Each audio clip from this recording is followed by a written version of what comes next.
Get this. Call today's meeting to order. Jen, will you do roll call, please? Tom McDonald, Here. Anita Matt, Present. Jennifer Finley. Here. Jim Molitor, Here. Carol Langford. Len Tooteeth, Here. Bing Matt, Here. Ellie Bundy, Martin Charlo, Mike Dosen, I'm here. Jim Steele Senior. He's on PTO today. Thank you, Jen. Let's see, we'll start today out with prayer. Can I ask Jimmy, would you mind starting us out with prayer today?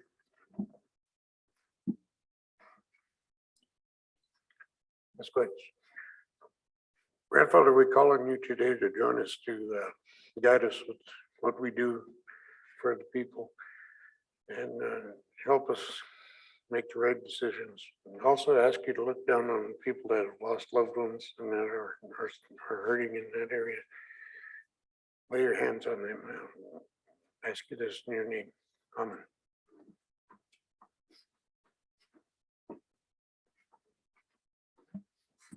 Thank you, Jimmy. Good morning, Ellie. Okay, we have the minutes from June 23rd for your consideration and approval.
Go ahead.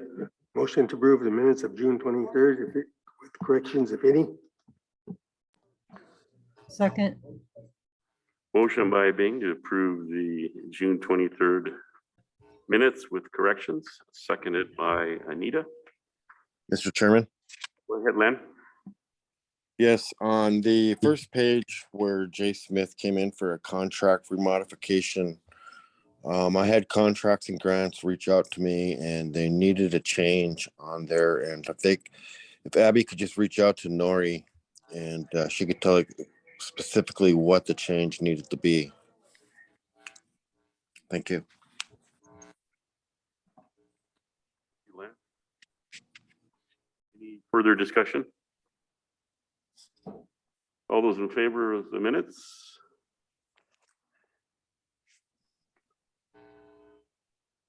I abstain and motion passes. We have today's agenda for us. I have one item I wanted to cover for the quarterly. If there's any other additions to the agenda, Carol?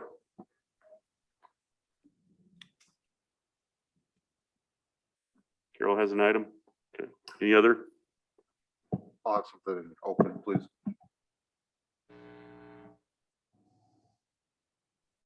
Any other additions or changes to the agenda? Seeing none, I entertain a motion to approve today's agenda. Motion by Mike, second by Jimmy. Any further discussion? Seeing none, all those in favor, show of hands.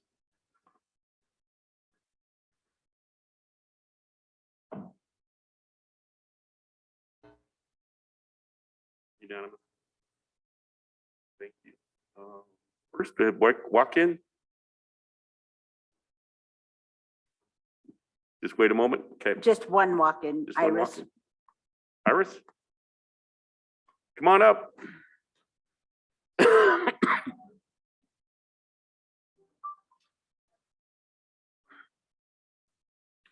Morning, John. Morning, Iris. You got these masks on again, darn it. The CDC, you know. Did you? Oh. Oh. Whoa. Oh, yeah.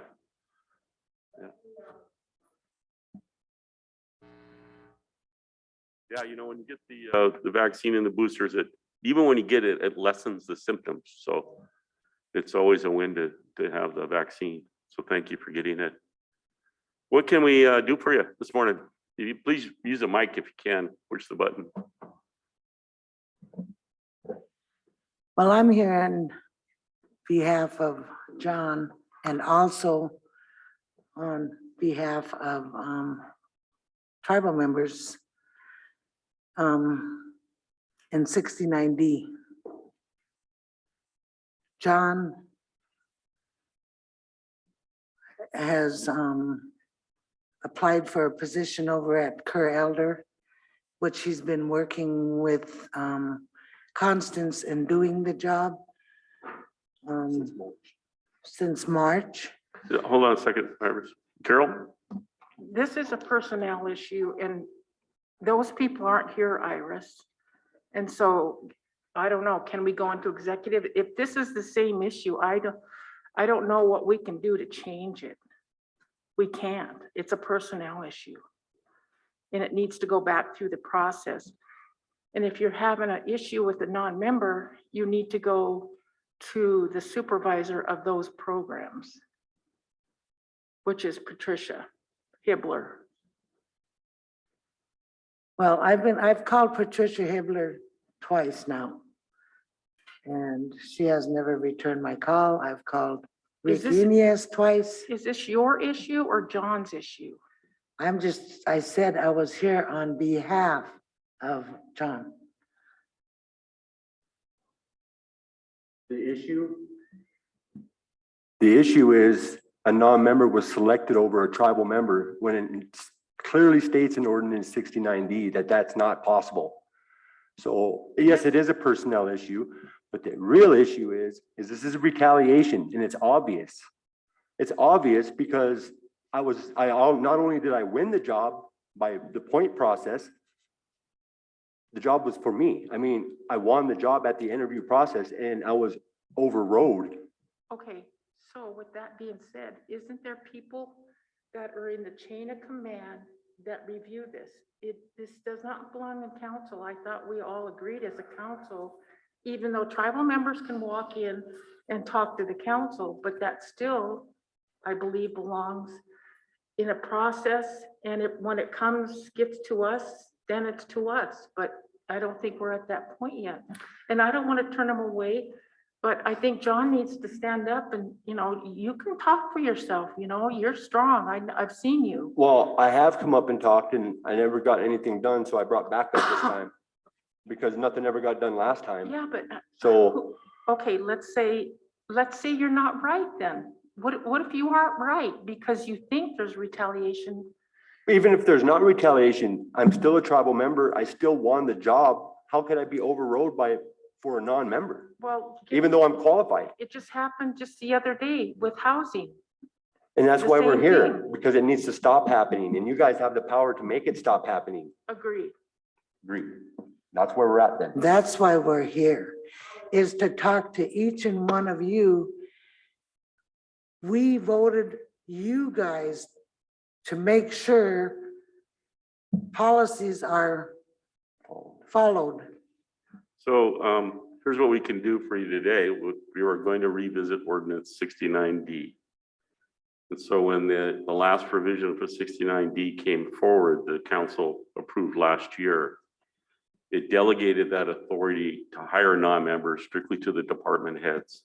They still had to follow the previous criteria to go through, but those hirings of non-members didn't come to tribal council anymore. That started last year.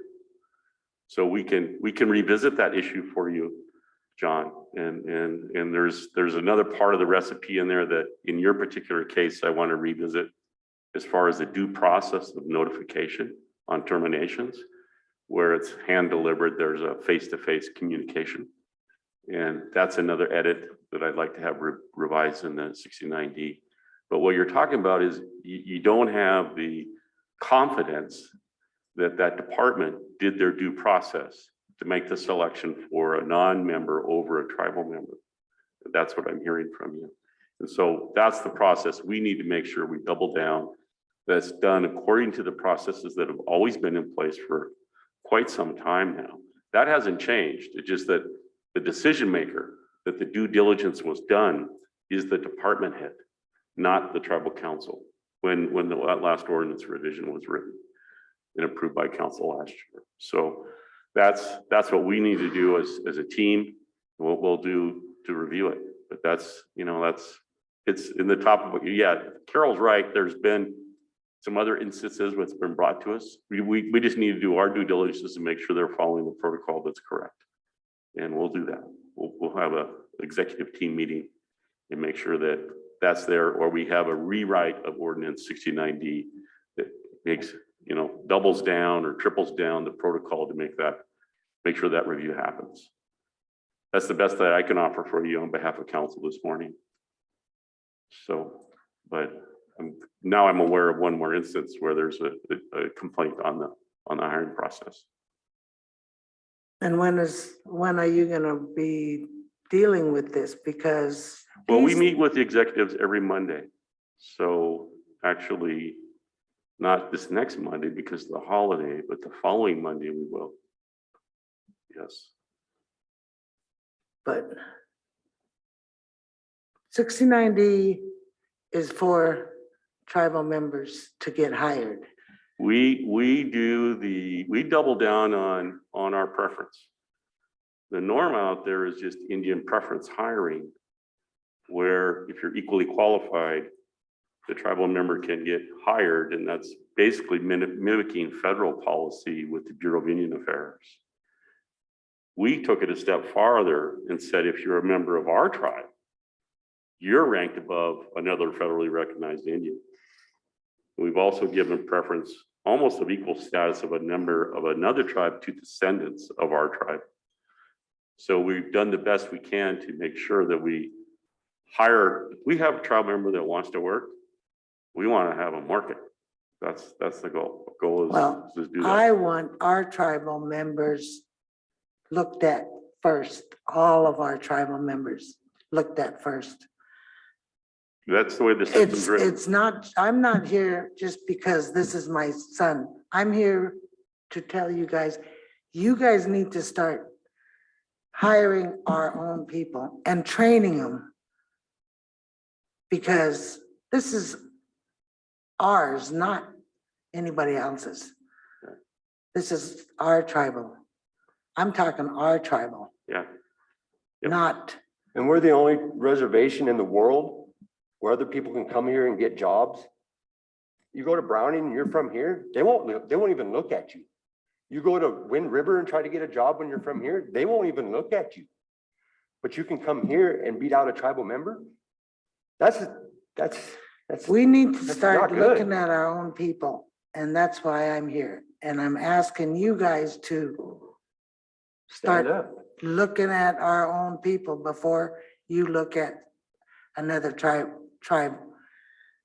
Even our descendants, if there's no qualified person for the job, and if a descendant is, that's our people too. But a non-tribal member, that shouldn't be happening here.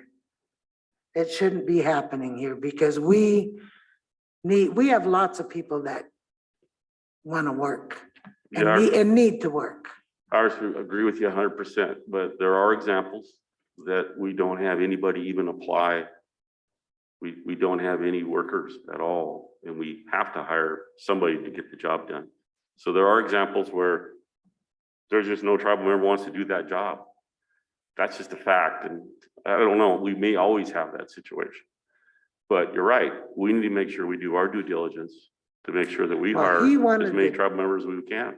Yes, John applied for the job and he was told he got the job in the interview, but somebody else, what's her name? Overrode Oh, Patricia overrode it and said, and I did talk to Patricia, and I'm sure you know I talked to Patricia, because she's your friend, and I'm sure you talked to her already before you came here. And you know what I told her, that she could be down the road if she's not gonna, if she's gonna keep not following policies. yeah, so what we can do is the issue, you've said what the issue is, and we'll do our due diligence to do that. I don't want to talk about a department head or a particular person without them present, and I want to do that unless we're in executive session. So Len has a question. Go ahead, Len.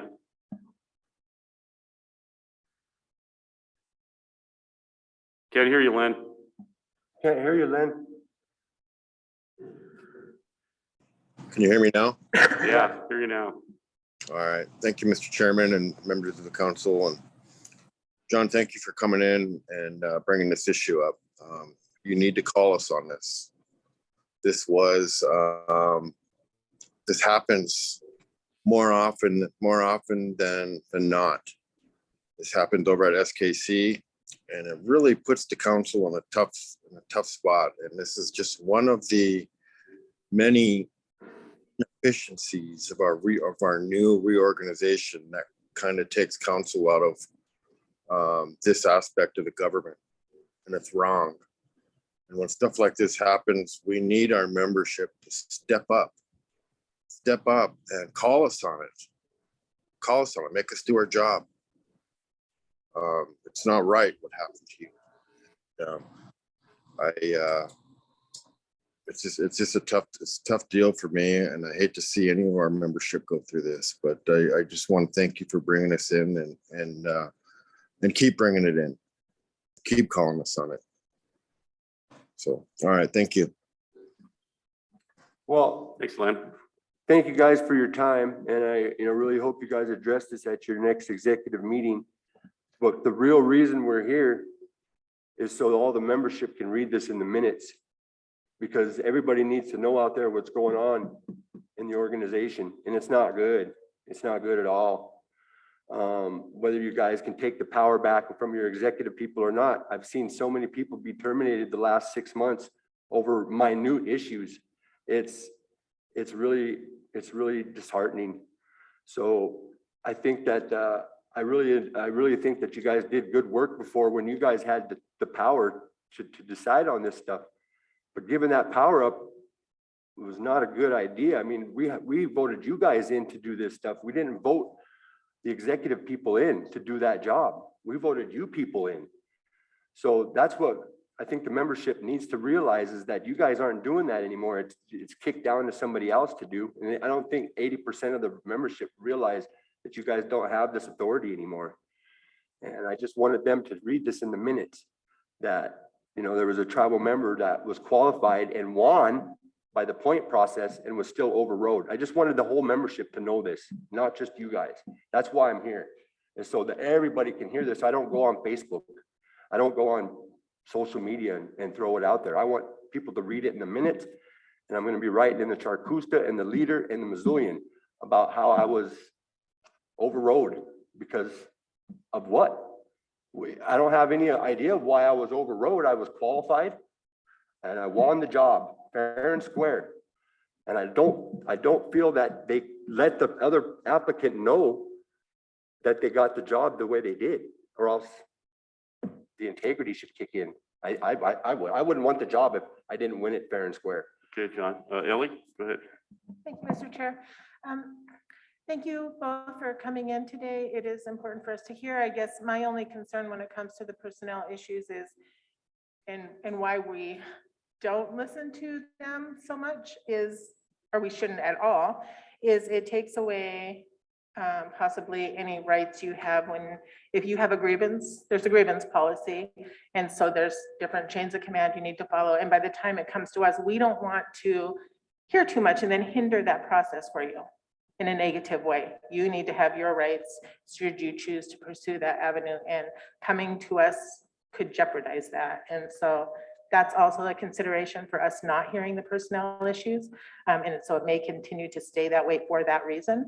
But it is important to know that happened, and maybe, you know, like Tom said, we can revisit that policy, and now that issues are being identified, possibly. Also, if you could, in the ordinance, it states that you can't grieve the hiring selection. And I think that needs to be reversed. That needs to be changed, because if this keeps happening, how can people even have a voice to come in to say anything to anybody if it stops right there with ordinance?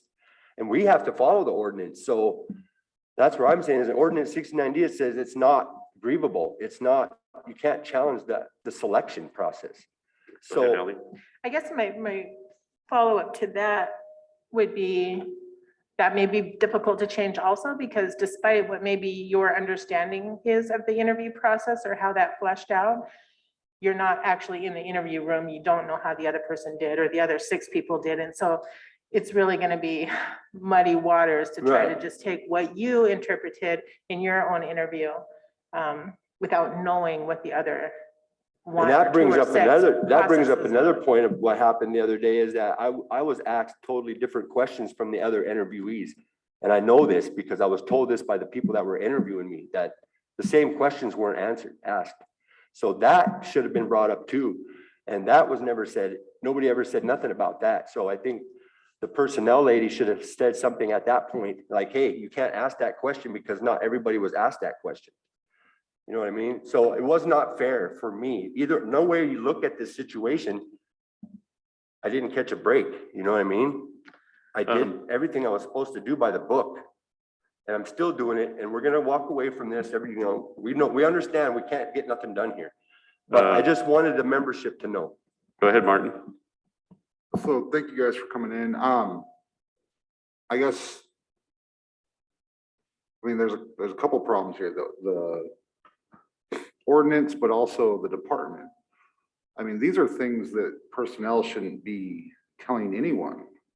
Like, so this is more a personnel issue. This is more them not doing their job. If there are questions asked that weren't asked of the other ones, then that's on them.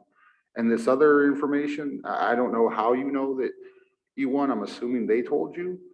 That should be confidential. And so if we're breaching confidentiality of other employees, other potential employees, then that's the issue. This isn't really a 69C issue. This is a personnel issue, not following the ordinance that they helped establish. So, you know, even if we were in this position, we wouldn't know anything because that's confidential. You shouldn't know anything because that's confidential. All you should have got was a letter saying you weren't selected for the position, period. You know, you go up there and talk to them, they should say, oh, sorry, John, we can't talk to you because it's confidential, you know, privacy rights. So, you know, and I've had, you know, my issues with personnel. You know, I've seen this happen before, and it happens, you know, it shouldn't, right? But it does, and that department's been, somehow they've been given leeway to do this stuff and do things unprofessionally and act unprofessionally. And if interviews, I mean, I've been on this other side of interviews. You can't ask other people different questions. And if you do, you have to ask everyone the exact same question. If you throw an extra question in, you got to ask it of every one of them. And it's, Even if it's irrelevant. yeah, I mean, if it's, yeah, you know, like, so, you know, I appreciate you coming in. Again, I don't know that this is more of a, you know, an ordinance question, more so than a department of not following policy. And then I'm sorry that, you know, this is going on. You know, that's one department that we need to take a look at very, very soon and quick. Thank you. Thank you, Martin. So I Thank would you. really like to wrap it up. Look at So that. what Martin is absolutely correct. So there's two things we can look at. But what I want to make sure is that the ordinance, you know, I wasn't sitting here when the ordinance was revisited. So to make sure we double down and have critique that empowers the personnel department really, you know, Martin did point it out a little bit, has some really high obligations here to make sure that the protocol was followed on hiring a non-member over a tribal member when they're close. So they have that, they're the police with the department. So that we have to make sure that's done.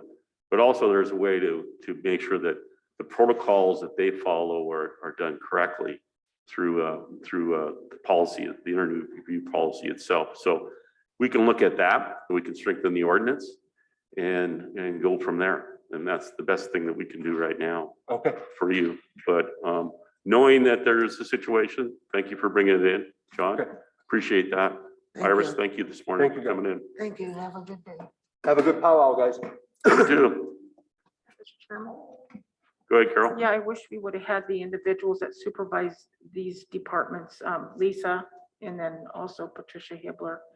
And the other thing is I'm very upset with the response, and I'm not upset with you, Ellie, just that you don't have to advertise if it's a contract and the person's more qualified.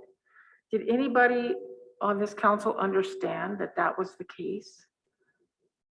And 69C, if you're looking for somebody, and it's all you have to do is go out and find somebody more qualified, and if you want a non-member, you can get a non-member. And I don't think there was anybody else in line. Todd was interested in coming back after he got well, but you know, in this situation, that non-member didn't have to go through anything except a drug test. And I was just like, wow, that's, I didn't realize it. And that's on me because I failed to see the ordinance in that way. And I want that reviewed too. Yeah, so all about the language of the ordinance. But there's some safety protocols we could put in place that also allows for things that Martin just brought up don't happen. But typically, you know, what you'd want to do as a department is write up a justification why you hired that non-member over a tribal member. The personnel director would make sure to review that that was justified. And that's all internal, all secret, you know, process. So I don't know. We don't have that information. Go ahead. Is there time to have them come down while it's fresh in our mind on just those two issues? On if what Martin is saying, because I think that's valid. We can do that at the end of the agenda. We can try to do it then. Well, we'll keep moving right now since we're right on time and we can squeeze it in with legal department. Thank you, Carol. Any other discussion points on that? None? Okay. Okay, first up, Ruth. Esquex.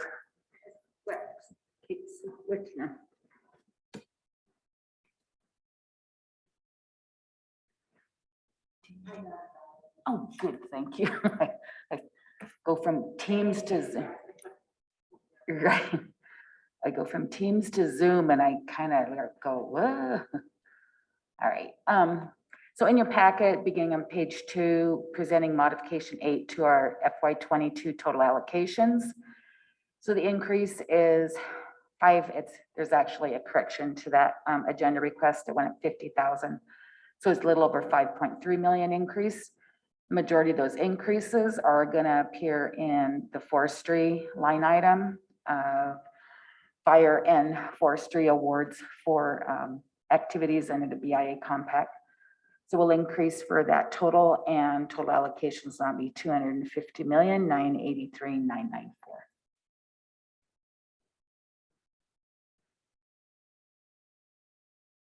Mr. Chair, I'd make the motion to approve the contract mod or the budget mod, sorry.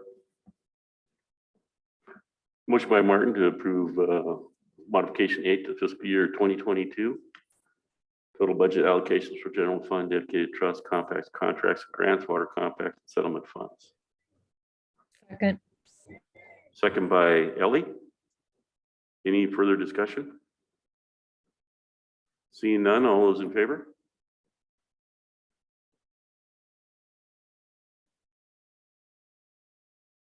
Unanimous, I think. Ellie, did you vote? Oh, yeah, you're right. On the green screen. All right, thank you, Ruth. Yeah, I'm And like, I'm gonna jump back to, we had 3 other items. I just wanted to catch Ruth while she was sitting here. I'm sorry. Oh, you have one more? No, you're done. You have anything else? Oh, No? No more questions for you. I jumped ahead on our agenda. Carol had an item. I'm just getting back to the beginning of our agenda. Sorry. I'm all kitty wampus today. I was up late last night. And relatives pull in. Jimmy and I were both up late with relatives coming in for the powwow. Carol, you had an item you wanted to bring up.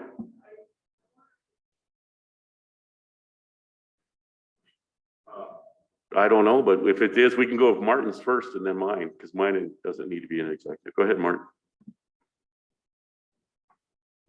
Thank you, Mr. Chair.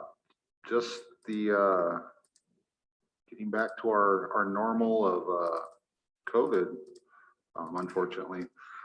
So Lake County is still at the high level.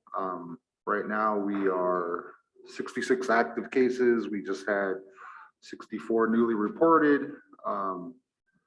So definitely make sure that if you are going out this weekend to the powwow, just be safe. You know, I know we are a social people. We are all about, you know, hugs and handshakes and all of those things. And maybe if you're not feeling well or you're not at your best, maybe avoid a handshake and a hug with an elder. As hard as that is to do, you know, we need to protect, you know, the people that we need to are vulnerable and immune compromised, and you know, it's hard, especially going out into these events. And so, you know, I hope that through the celebration of July, you know, we can take those precautions and keep our numbers down. You know, the outdoor events, you know, obviously I don't think that they require masks, but you know, why not? Just protect others. And it keeps the dust out of your whole system too. So thank you. Thanks, Gordon. I just want to review the Friday agenda with you all and make sure I wasn't missing anything. Jim put together our agenda that would start at 9. The elders talking, our council updates, and then the recognizing of recent retired CSKT long-term employees. And the list on the personnel gave us that would be invited is Darwin Parker, Charlotte Hunter, Charles Matt, Bob McCray, Tommy Haynes, Ruth Christ,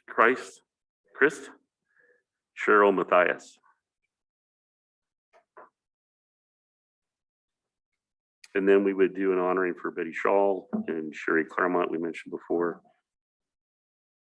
And open floor for comments for the membership. Is that